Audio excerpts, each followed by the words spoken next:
exercise 6. So in terms of exercise 6, we're going to be constructing a scalene triangle.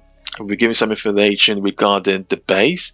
So the base AB equates to 120 millimeters, and we've been giving some information regarding the base angle.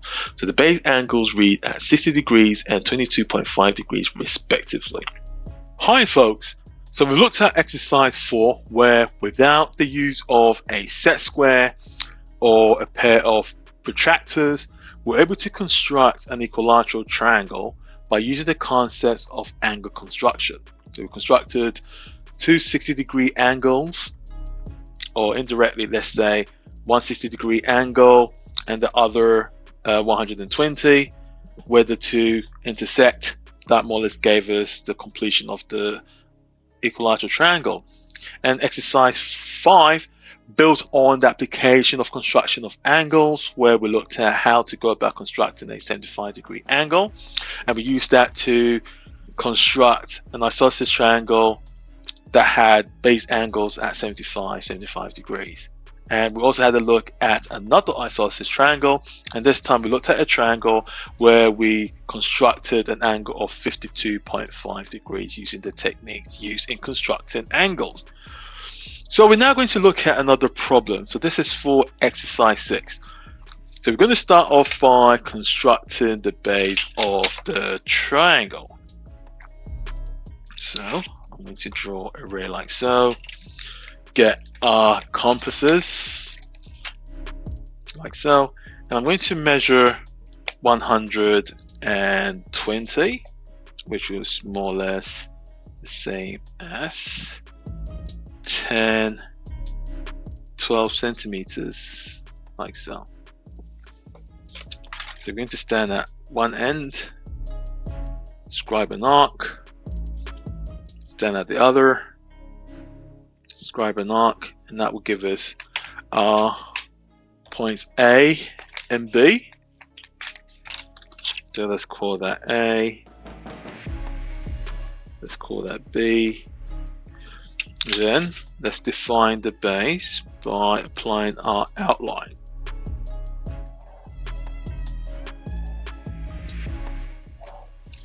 Like so.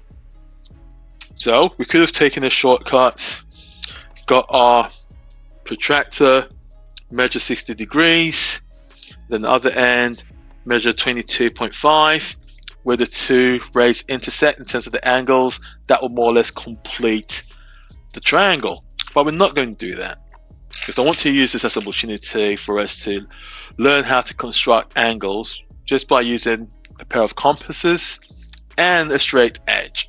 Okay, so what I'm going to do is, the question doesn't really state where the position of the angles are. So what I'm going to do is, I'm going to construct a 60 degree angle at B, and I'm going to do a 22.5 degree angle at B. So that's what I'm going to do. So let's start off by placing our compass point at A, open to any reasonable distance, to construct our half circle or semicircle. So where the semicircle cuts AB, I'm going to call that 1.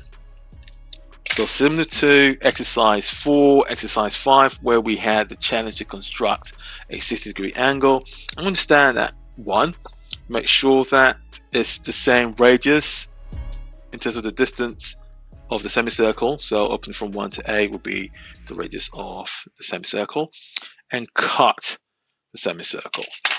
So where it cuts, let's call that 2.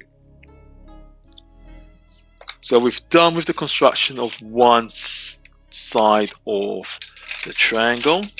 So get our rule, draw a phantom line from A through 2, like so. What am I going to do at B? Well, to save time, I'm just going to use a set square. In fact, you know what? Because that was very fast to do, what I'm going to do is I'm going to construct a 90 degree angle here, then 45, then by set 45 into 22.5. So draw a half circle like so.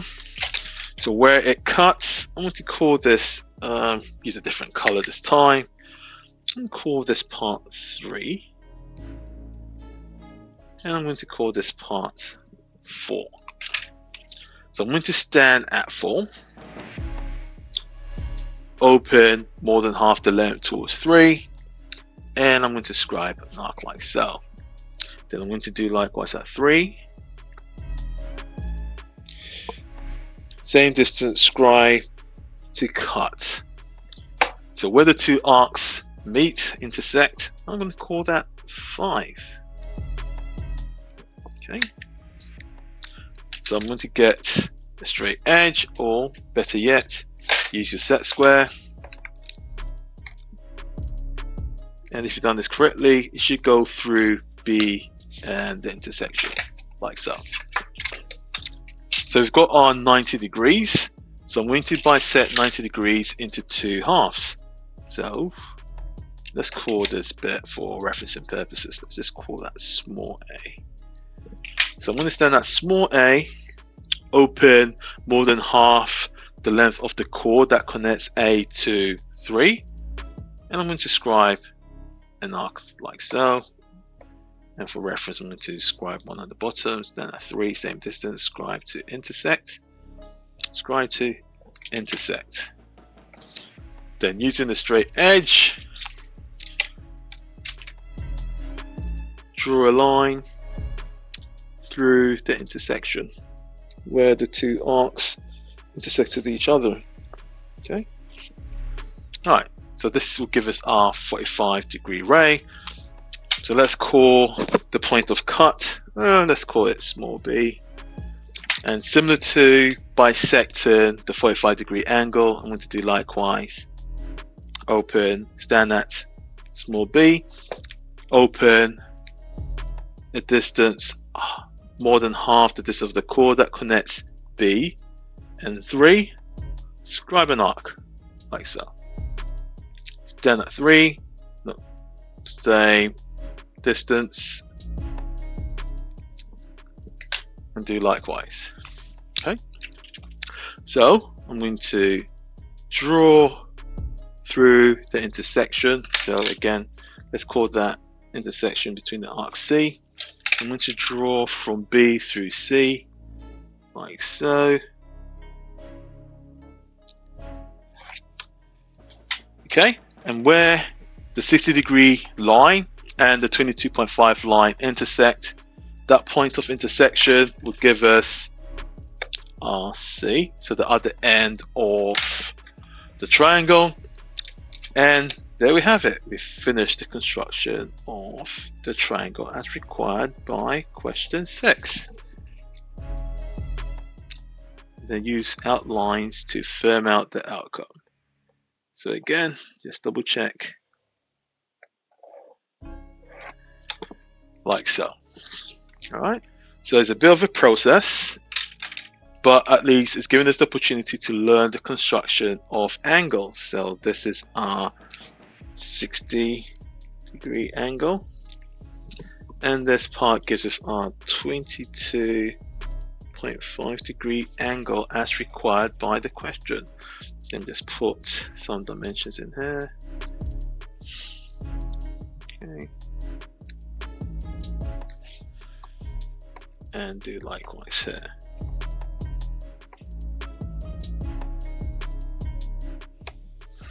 Okay, and again, you can always double check to get your protractor just to ensure that. Okay, so I'm happy with that. So 22.5 here, and hopefully this also measures 60 degrees, and that measures 60 degrees. Okay, so in the event that you lose your instruments like your protractor, you can always use a pair of compass to construct these angles. Okay, and there we have it. So I'll see you again for exercise 7.